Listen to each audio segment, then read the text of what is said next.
Well, welcome everybody to this month's ISSA meeting. We have just discussed some notes from our chapter, and our speaker for the month has joined us, and his name is Casey Erdmann. He is a security engineer and research specializing in the field of offensive security.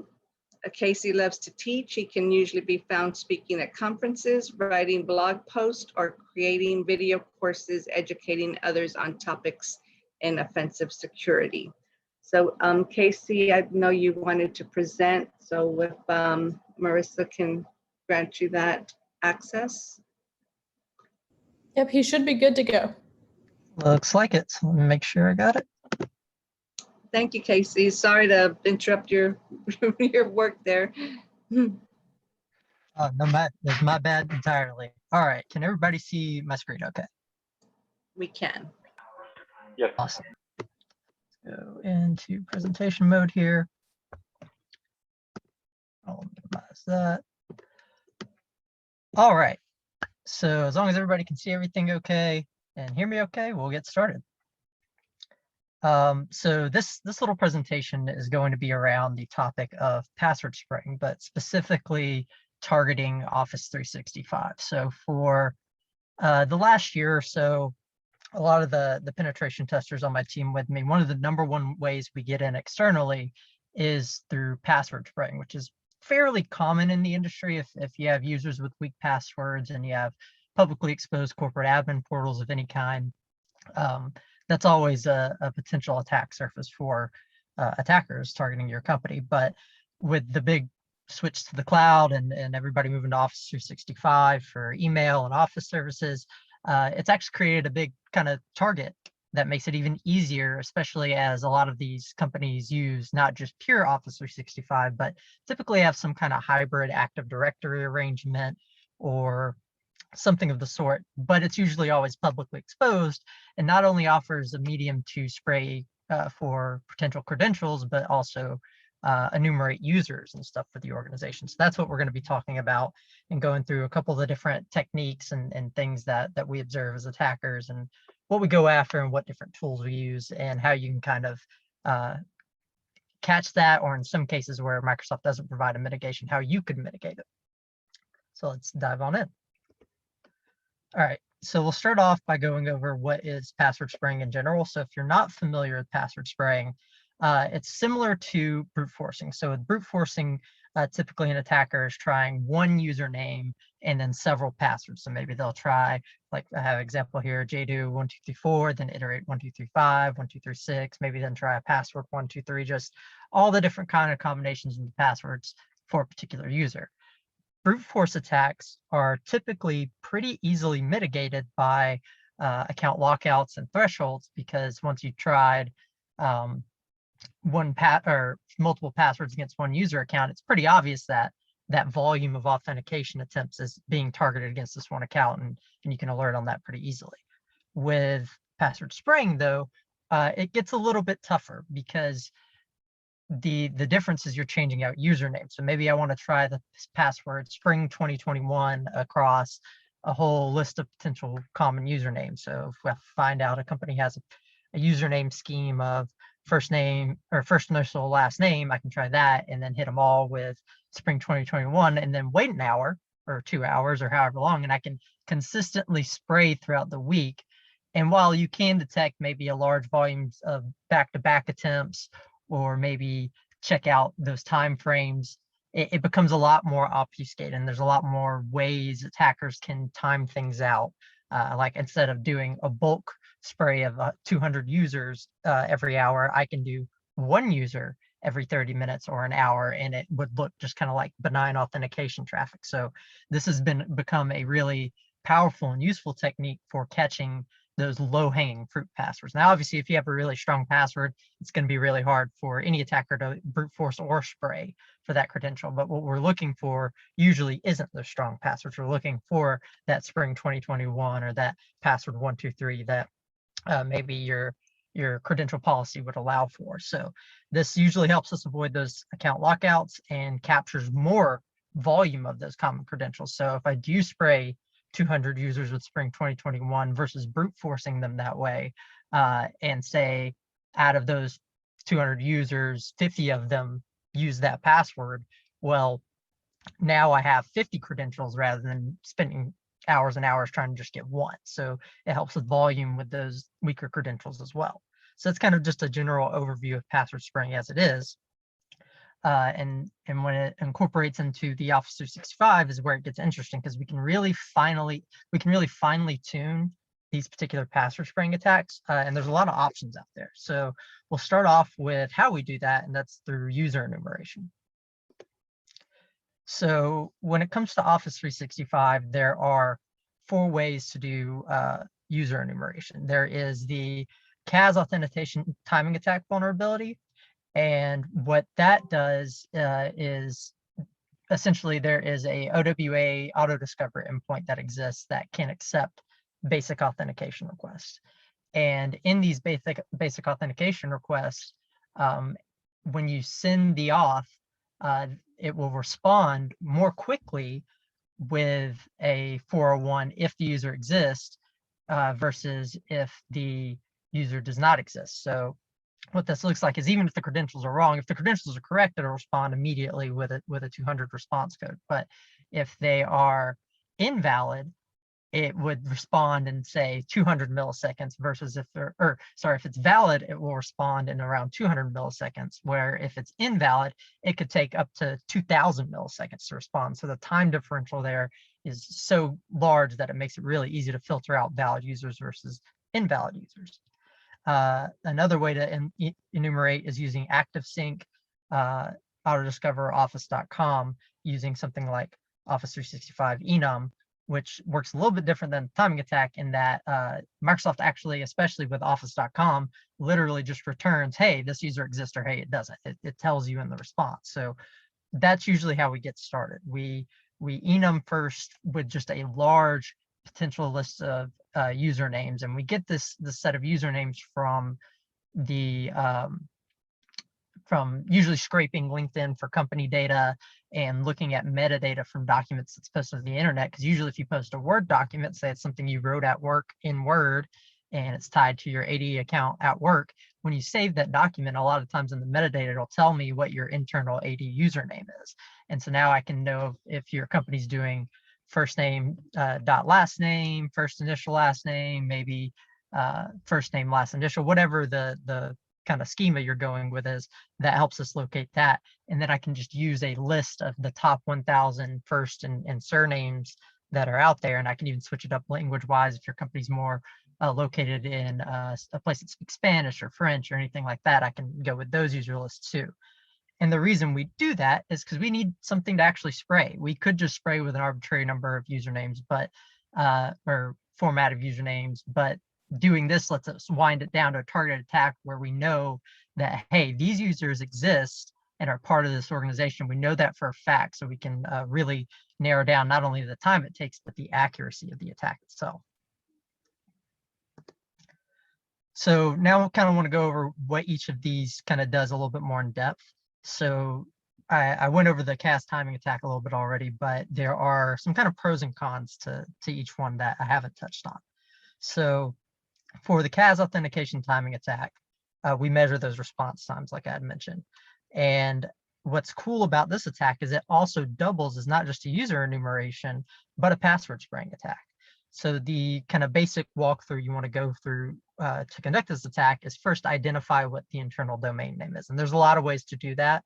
Nmap has a built-in module for it and a couple scripts. You can even just look at the NTLM auth request headers instead of a basic auth request and try to get it that way. There's an awesome tool I'll talk about a little bit more called the spraying toolkit that will also try to auto discover it for you. But the point is, once you've got what the internal domain name is, all you have to do is set up that basic auth request that we talked about. And the auth format should be the internal domain / whatever username : the password, and then you just base 64 it and send it off like a normal auth request. And what's great about that is, like I mentioned before with the response times, it helps me filter out valid versus invalid users. But if I just want to convert that to a spraying attack, well, now all I have to do is change that password parameter. and have it iterate over different passwords that I want to spray against all these users on a given timing. And a lot of the way my team typically does this is using a custom intruder attack via Burp Suite or some other equivalent web app attacking tool. So this is kind of a format of what it would look like in Burp Suite. So you'll see we have a kind of the basic auth request, it's just hitting that auto discover endpoint, and you set it up with that position. And this is what those response codes I was referring to look like. So you see here we have a lot of 200 millisecond under response codes for valid accounts. And then anything that's like over 2000 is clearly invalid because it's responding a lot slower. So this is what gives away the username existence. In a similar way, Office 365 has a bunch of other user enum vulnerabilities. Microsoft knows about all of these, including the CAS timing attacks. To them, it's a feature because they're managing across all these different tenants and they have to have some way to know if I'm logging in from depthsecurity.com versus SunTrust versus TSYS, like you name a company, they have to know how to validate these different tenants. So they're using this. And the Office 365 enum script I mentioned actually automates all of these issues, but they can pretty much be observed in the responses plain as day. If you go log into office365.com right now, and you were to go to your company's login page and type in your email, it'll then prompt you for a password. But if you type in an email for that same company that you know doesn't exist, it will tell you, hey, this account doesn't exist, or hey, there was an issue. It'll let you know. And if you actually look at the response codes, there's literally 0, 1 binary values next to like an is validated parameter in those requests. So the kind of general idea that we want to the user enum attack is to gather the known target emails. Now, while I described this process, I didn't give exact tooling and how we do it. So usually how my team goes about doing this is primarily through a tool called linked int. The harvester is pretty good too, but the harvester tends to miss a lot of things, and often will get blocked for scraping if you're sending large volumes of requests, just because it's a very well-known tool. Whereas LinkedIn, if you have a pro account, for example, my team, because we're adversarial professionals, we set up infrastructure and tooling and social media to be able to take advantage of all the things that real criminals might be doing to exploit. So with LinkedIn, we pay for a premium account where we go and we attempt to make as many connections as we can to various different clients that we're working with. And they will then take LinkedIn, and using our premium account, we can just use their API. We never get restricted or blocked it or anything like that.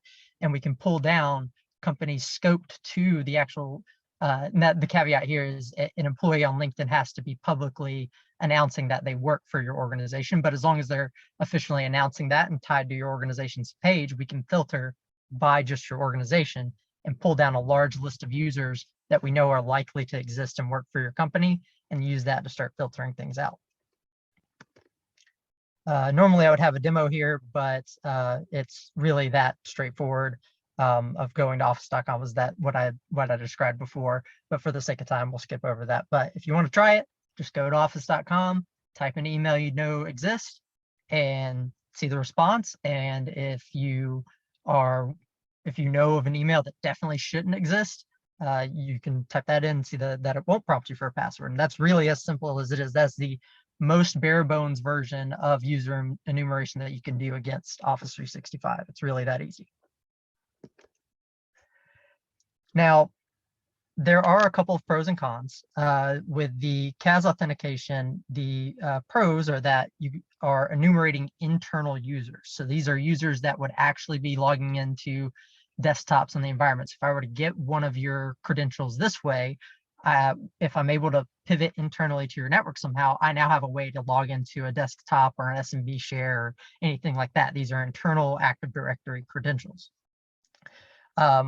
It can also be used to brute force for internal domain names, which is pretty interesting. You can use a known account, such as the computer account, the guest account, the administrator account, and just spray a random credential with it. And you'll have to keep in mind with lockout, so often going with the computer account or a guest account would go unnoticed, whereas locking out the local administrator, that actually might be in use. You never know. But what you can do is, instead of substituting different usernames, you can substitute domain guesses. So if my target's name is evilcorp.com, well, I could put in a list of guesses such as Evil Corp or EV Corp or E Corp or anything like that, and have a list of them, have it iterate through, and do using that same response time. Once the domain hits a valid domain for authentication, it'll let me know, hey, that was the actual internal domain. So even if none of my other enumeration tools for picking up the internal domain are working well, this could double as a way to kind of more effectively guess that if I'm still missing it. And then, like I already mentioned, it doubles as that password spray attack. Now, the cons to this is it will only work if your organization is hosting their own Exchange service or has an Office 365 set up backed by your internal Active Directory. This is less targeting raw cloud-based Office 365 and more targeting exposed Exchange endpoints, but they're kind of in the same vein and often are, and I often do see them in these hybrid configurations with people switching to Office 365.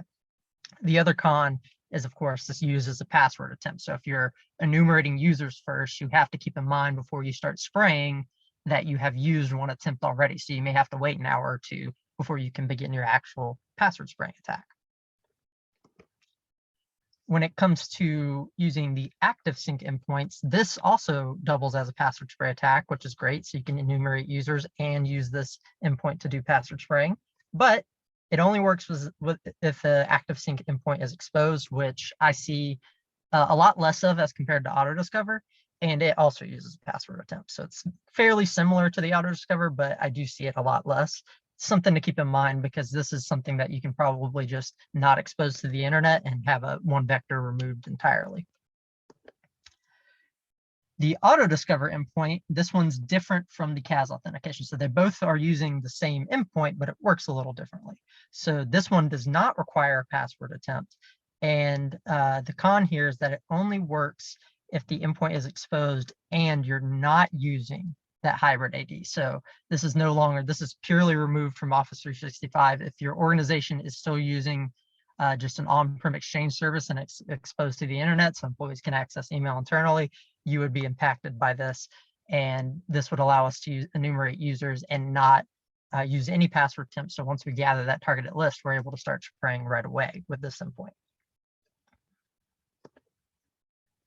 And for office.com, this also doesn't require an authentication attempt. So if you go and kind of play around with that demo idea for yourself, you'll see, well, you immediately validated whether or not a user existed just by typing in the email. You didn't even have to try a password. And it works on everybody who is in Office 365. There is a caveat though. So it really only works if you have a purely fully cloud-based Office 365 setup. You're not integrated with your own on-prem AD. You don't have any hybrid AD stuff set up.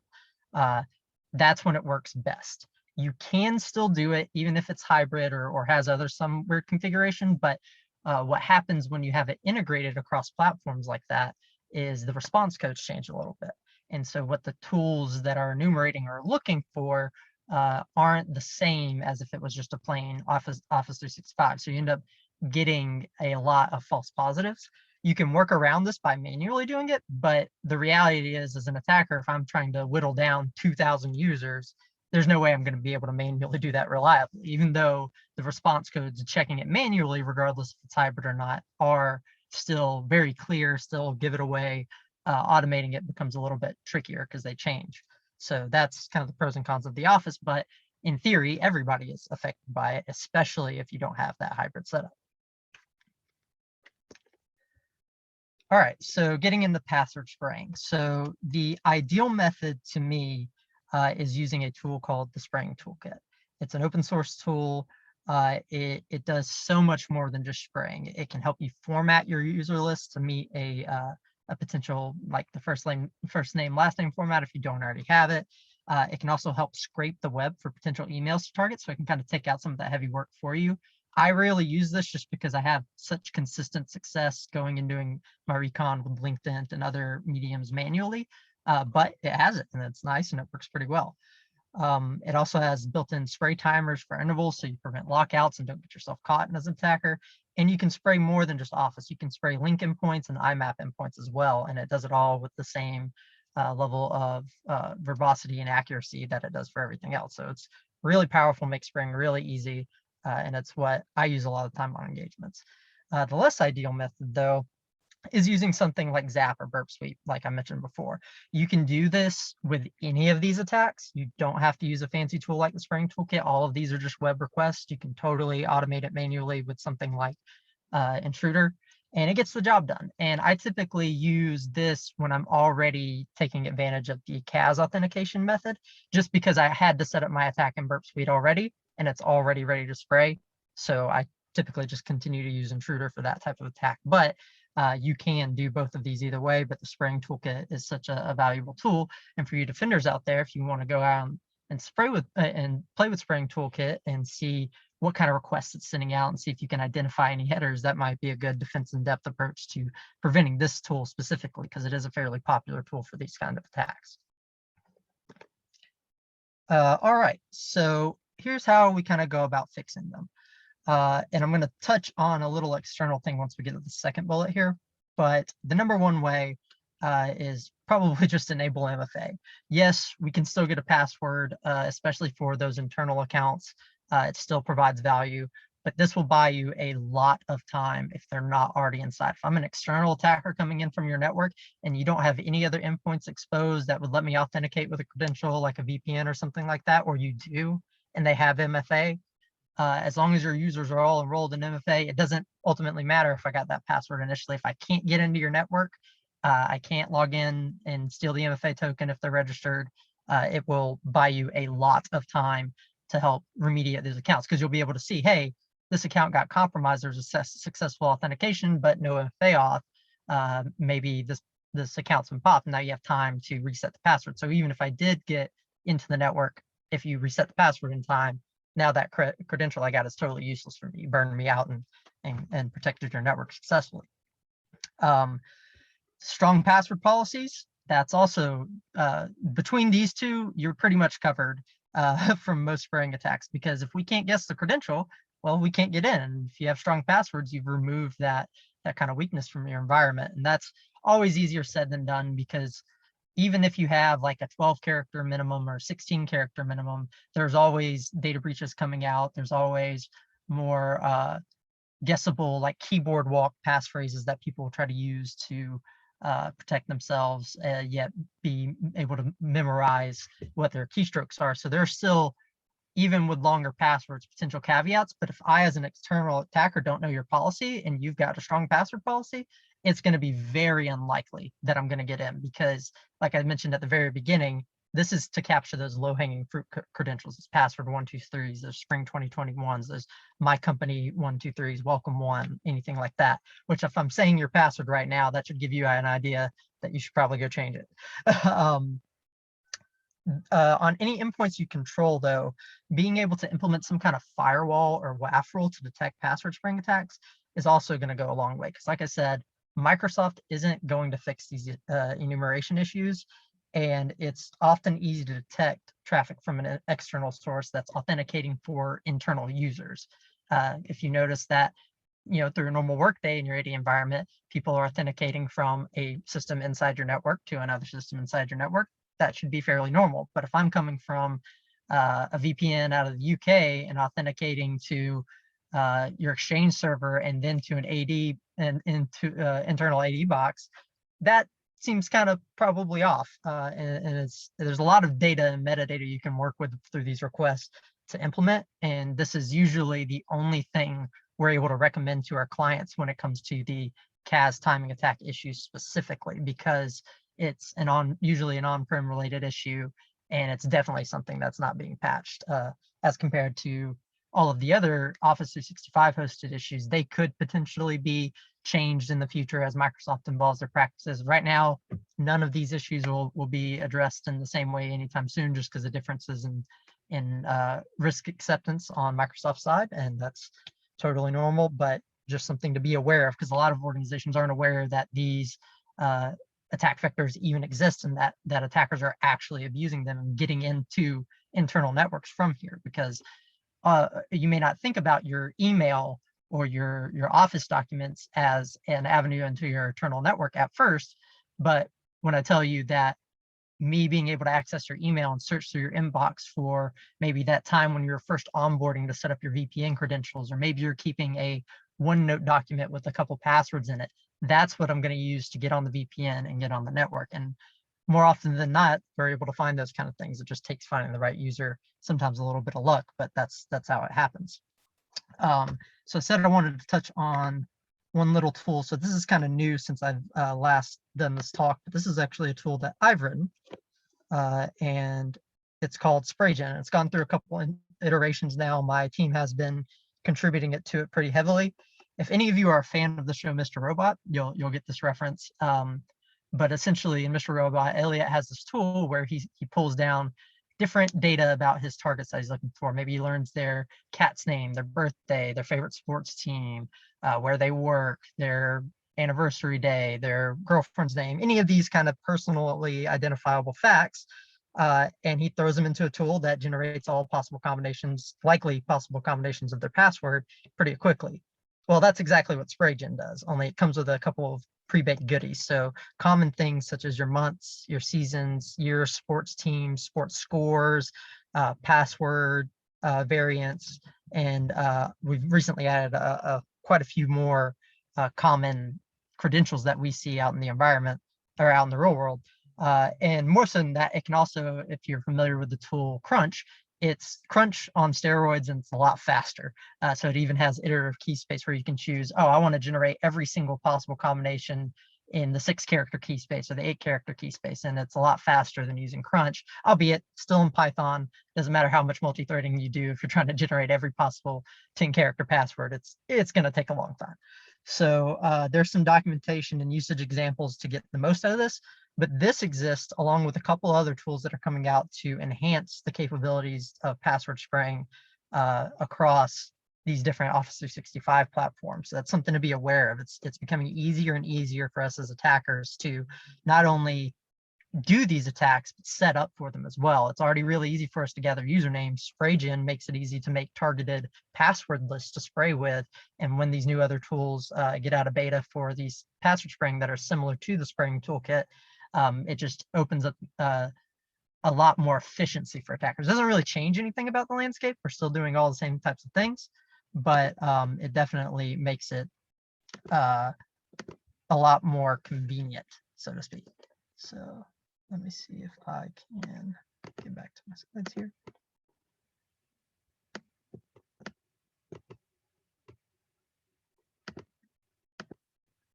I might have stopped sharing.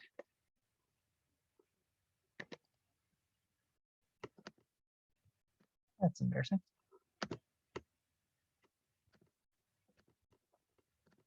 All right. So that's kind of the overview of everything. And the last slide is just go spray your Office, see what you're vulnerable against, because it probably stinks. But if anybody has any questions or wants to go any more depth, I'm more than open to them.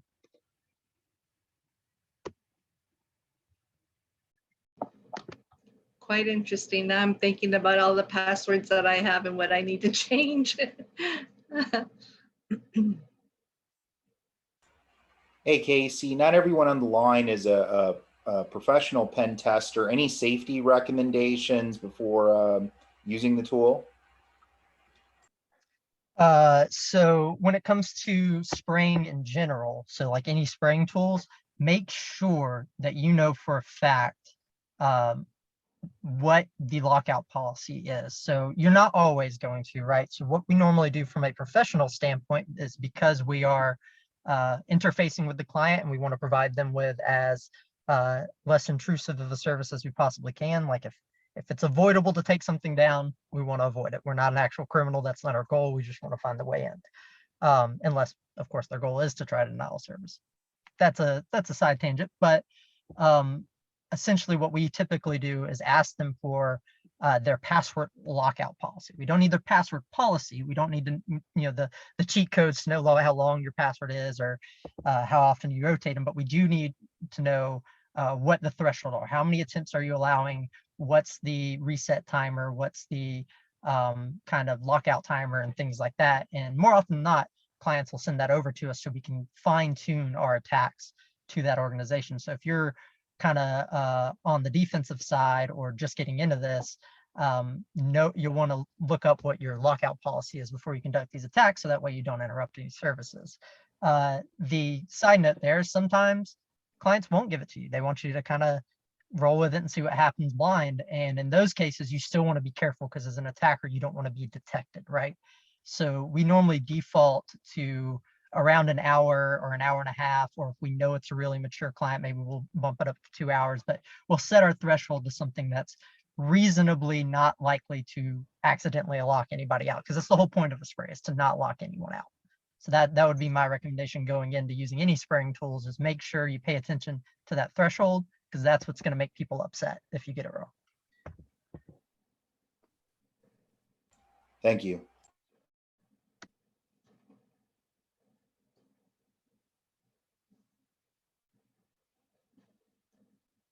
Have any other questions? Maybe we can stop the recording.